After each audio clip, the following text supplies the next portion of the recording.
अस्सलाम वालेकुम व्यूअर्स, उम्मीद करती हूँ कि आप सब खैरियत से होंगे।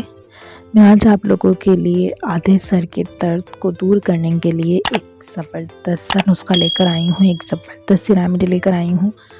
इस नुस्खे को इस्तेमाल करके आप अपने आधे सर के दर्द को दूर कर सकते हैं। उम्मीद करती हूँ कि मेरी बाकी रेमेडीज़ की तरह मेरी आज की ये रेमेडी भी आप लोगों को पसंद आएगी। चलिए देखते हैं कि आज की इस रेमेडी को बनाने के लिए हमें किन इंग्रेडिएंट की ज़रूरत पड़ती है। आज की इस रेमेडी को बनाने के लिए आपको चाहिए कलौंजी का तेल।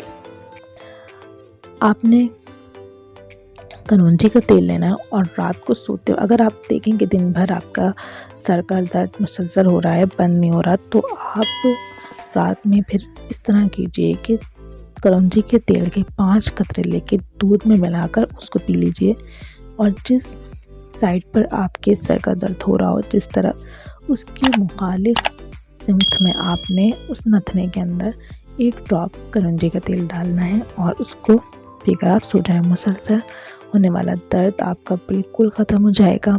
जो आपके आधे सर में दर्द मुसलसल हो रहा है वो बिल्कुल ख़त्म हो जाएगा, आपका फाका हो जाएगा। उम्मीद करती हूँ कि मेरी बाकी रेमेडीज़ की तरह ये रेमेडी भी आप लोगों को पसंद आई होगी। मेरी इसी तरह की आसान सी रेमेडीज़ और टिप्स को हासिल करने के लिए मेरे चैनल को सब्सक्राइब कीजिए, मेरी वीडियोज़ को लाइक और शेयर कीजिए। अल्लाह हाफ़िज़।